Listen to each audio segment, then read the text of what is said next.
Hello and welcome to Smart Agriculture. I am Vivian Fernandez at Yavatmal in the Vidarbha region of Maharashtra. If there's one crop that has laterally been transformed in India, it is cotton. In 2002, the government approved 3 hybrids genetically modified to be resistant to insects that attack cotton bolls. They contained a gene isolated from a soil bacterium whose insecticidal properties were discovered in 1901 and were used in biopesticides since the late 1930s. The technology has been so effective in controlling bollworms that farmers have opted to use it on more than 90% of India's cotton acreage. A team of Delhi University scientists led by Professor Deepak Pental, geneticist and former Vice-Chancellor of Delhi University, recently signed an agreement to hand over cotton plants containing the Bt bacterial gene with insecticidal properties. The gene is similar to the one which Indian regulators had approved in 3 hybrids 13 years ago, except for a few amino acids. The developers claim it is 2 times more potent against bollworms, a deadly cotton pest.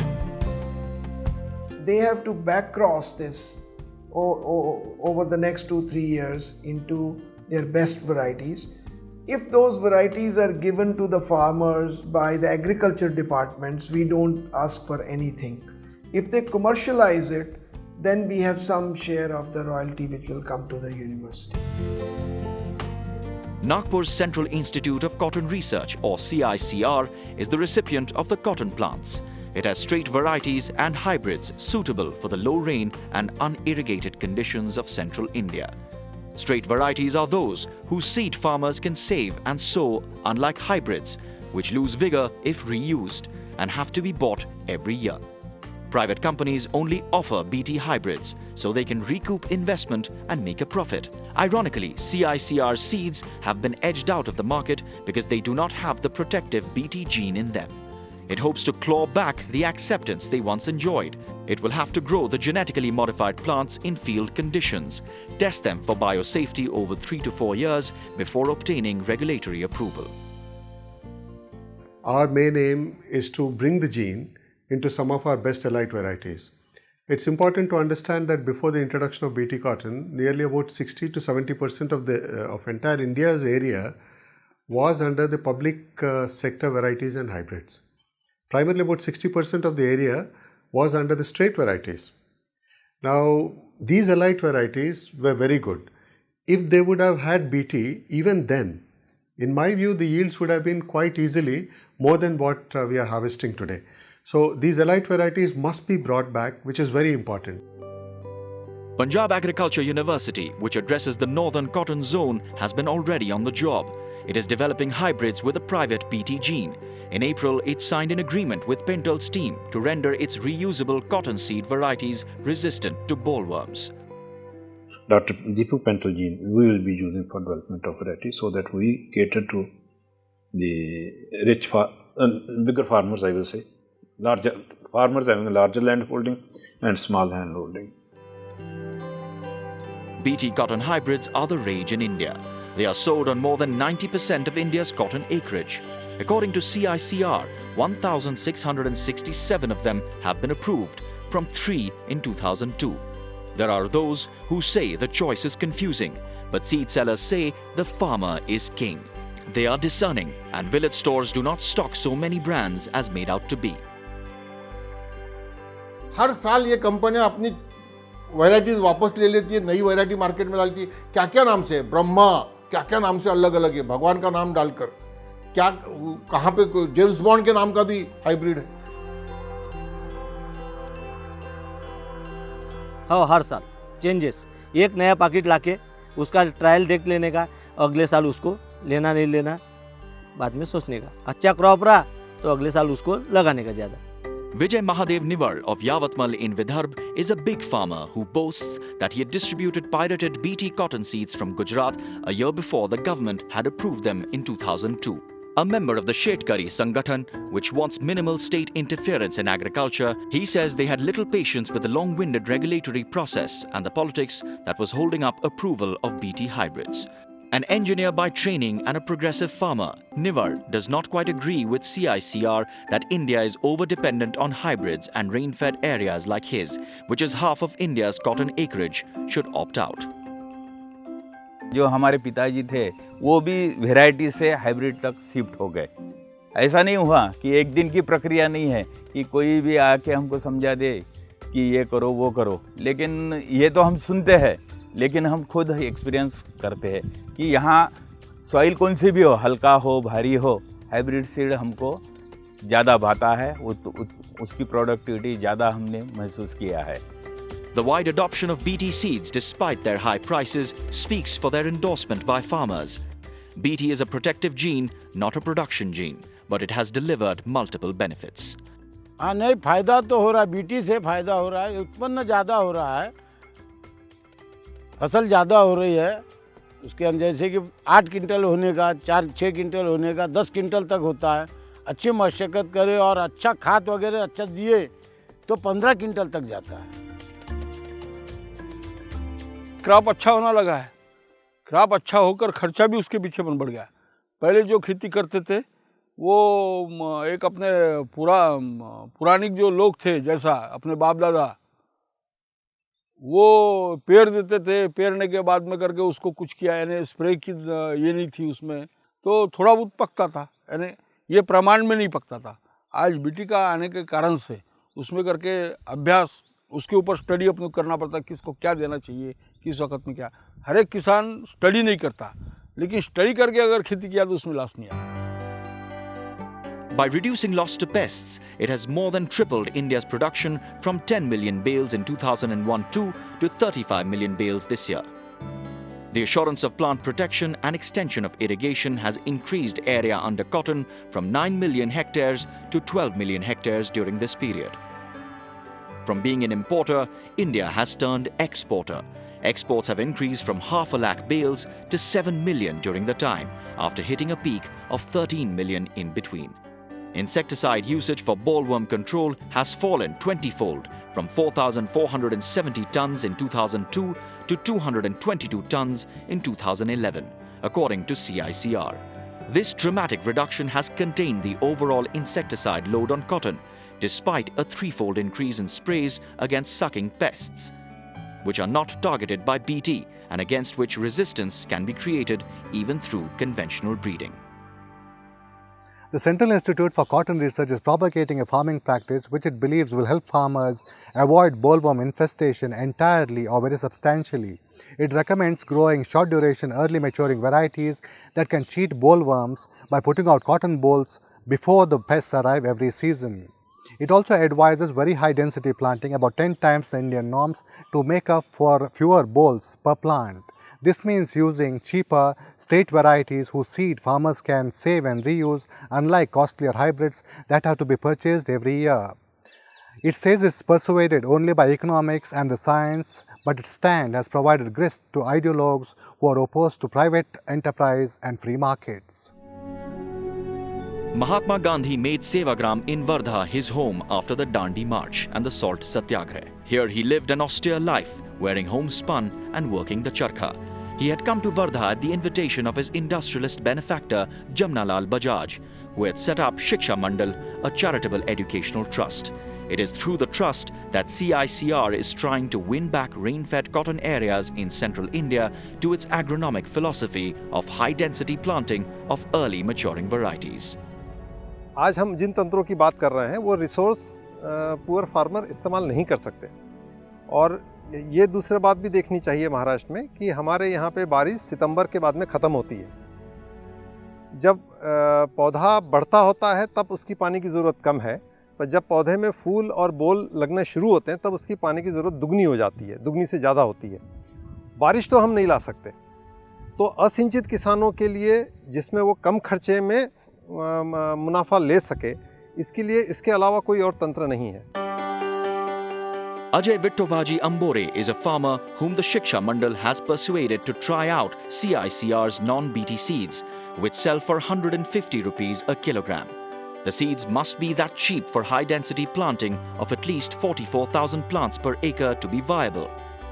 The short-duration varieties will put out bolls in the monsoon, which bollworms avoid, as their eggs will get washed out. BT hybrids are not suitable for dense planting, as they cost 5 times more at 830 rupees for half a kilogram in Maharashtra. Ambore has 3 or 4 acres under BT. He is trying out non-BT on 1 acre. वो अभी demo करके लगा रहा मैं इस साल पहली बार लगा रहा, अभी तक तो नहीं लगाया, अभी 1 एकड़ में लगाते देखेंगे कैसा है क्या है तो. Despite high prices, farmers do not mind paying so long as high yields and lower pesticide costs compensate. But farmer leaders like Vijay Jhavandia of Wardha are seeing a conspiracy in the public sector, not developing their own BT technology to rescue farmers from the clutches of private companies. हम technology के विरोधक नहीं हैं, पर technology वो होनी चाहिए कि जो भारत के किसान की आर्थिक स्थिति को दुरुस्त करे, ना कि उसका इस टेक्नोलॉजी के चक्रव्यूह में अभिमन्यु बना दे.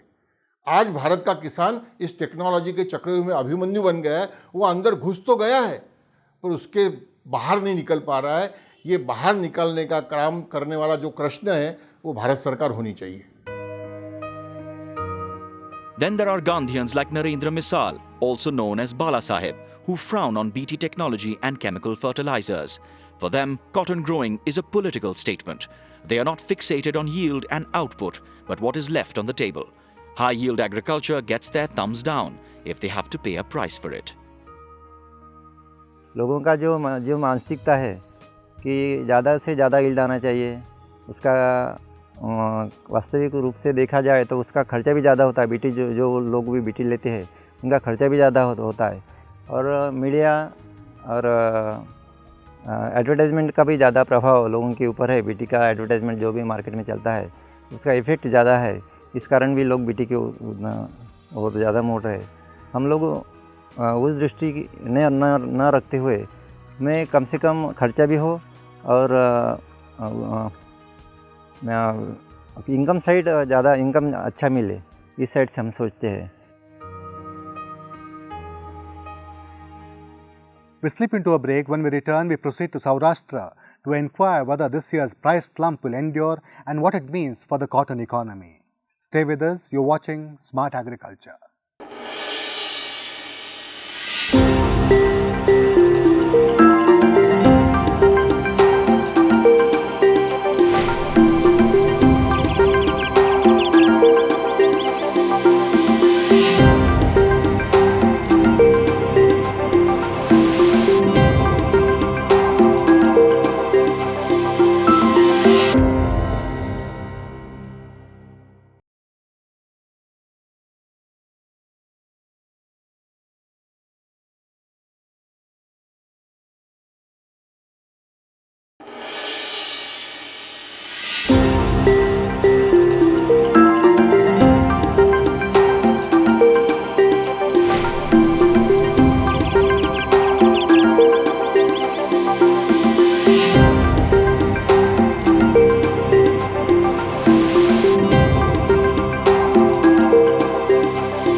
Welcome back to Smart Agriculture. We are in Rajkot in the Saurashtra region of Gujarat, which is a center for cotton and groundnut production.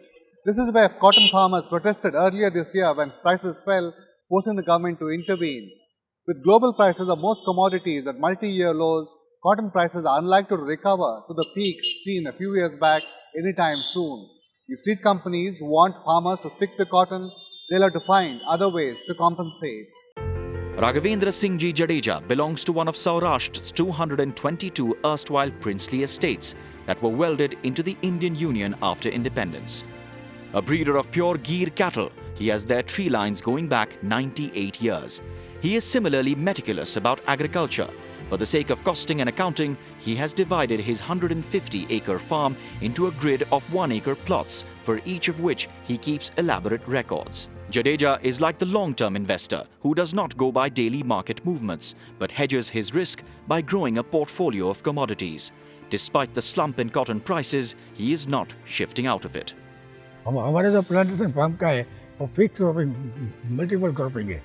उससे क्या होता है, कोई चीज़ का रेट बढ़ जाता है उसको हम सेल कर सकते हैं और रेट कम होता है उसको स्टॉक कर सकते हैं. एक ही क्रॉप बोए और क्लाइमेट चेंज हुआ तो उसमें टोटल फेल हो गया फार्मर. इसलिए मल्टीपल क्रॉपिंग है, एक साथ सब क्रॉप पकते नहीं है, वही लेबर का हम यूज़ करते हैं. थोड़ा ज़्यादा लेबर की जरूरत नहीं है और सोइल में जो रोटेशन करते हैं सोइल के लिए अच्छा है. At the APMC market in Gondal, the effect of this year's falling cotton prices is palpable. The mandi distributes some of its profits to farmers by subsidizing BT cotton seeds by 200 rupees a pack of 450 grams. From its seed sales, a shift to groundnut is discernible. हमारे यहाँ APMC से जो cotton का seed हम बिक्री कर रहे थे, हर साल 20,000 पैकेट हम बिक्री करते हैं, लेकिन इस साल 15,000 ही पैकेट बिक्री हुआ है। तो कॉटन का जो है अभी जो पैदावार हो रही है उसमें कम हो ऐसा लगता है। अभी डिमांड है ग्राउंडनट का सीड का इतना डिमांड है। बाद में यह कि हमारे गोंडल विस्तार में जो बहुत बारिश हुआ है, इसलिए कॉटन के ऊपर जो ऐसा हुआ 50% कॉटन का जो सीड है वो बाहर नहीं निकल सका है। For the 3 years from 2009-10 to 2011-12, the CACP, the official agency which fixes support prices for commodities, estimated the cash cost of cultivating cotton plus the notional value of family labor at 13,500 rupees an acre, the returns at 26,000 rupees and the rate of profit at 95%. But with the slump in prices, farmers are demanding technologies that will save on labor. Technology अभी ये सूंढी की आई थी, ठीक है, तो year बोलते हैं झिंडवे की, तो उसमें तो फ़ायदा मिला है। लेकिन दूसरा क्या है, अभी रस सूसने वाली कीड़ा, रस जो पत्ते को ये ऐसा खोखला कर देती है, रस सूस कर, तो इसमें क्या है कि वो कपास पूरा लाल कर देती है। तो उसके बारे में टेक्नोलॉजी है तो अच्छा है। देखो वो हमारे यहाँ वीट का प्रॉब्लम है थोड़ा बहुत, तो उसके बारे में भी टेक्नोलॉजी सुना है कि आ रही है, लेकिन अभी आई नहीं है, ऐसा है। यानी निंदाई और अभी वो जो फवारे वगैरह तणनाशक के निकले ना, इसमें ज़्यादा खर्चा हो जाता, लेबर में ज़्यादा चले जाता। लेबर टाइम आया तो 300 रुपये रोज़ बोलते हमको ना, अब 300 रुपये रोज़ देना पड़ेगा मजबूरी में। अब उम्र मेरी 68 की हो गई, पहले मारा फवारे, खुद ही खाना खाया, इधर से आए कि फवारे चालू, रोजगार नहीं लगाया। अब होता ही नहीं, बच्चे हैं तो वो अपने अलग कर रहे काम। Since farmers pay 5 to 10 rupees to pick a kilogram of cotton, machine picking is eagerly awaited. This means tailoring planting practices and plant structures to the requirement of machines. The dense cropping pattern which CICR advocates will require machines to harvest. BT seed companies are also recommending hybrid plant populations of 14,000 an acre, which is double the number they were earlier advising, but much less than the 44,000 that CICR is pushing for. Spacing of fertilizer application, use of drips, and limiting plant height so nutrients are not wasted in vegetative growth are other practices being suggested to reduce costs and improve profitability. Despite having the largest area under cotton and hybrids, India ranks 33 among 80 countries in productivity. Seed companies will continue to bring in new technology, but farmers will have to match their agronomic practices so that the yield gap closes. In this episode, we have seen how the private sector responded to a felt need for a plant protection technology which farmers have wholeheartedly endorsed. The state sector has remained on the sidelines, though some like Gujkot have joined the flow. Others, like the Central Institute of Cotton Research, believe over-reliance on hybrids or any particular technology is not wise and a course correction is required, in which case it would be advised to harness the initiative and drive of private enterprise with appropriate incentives. That is all we have in this episode of Smart Agriculture. We'll be back with another. Till then, goodbye and thanks for watching.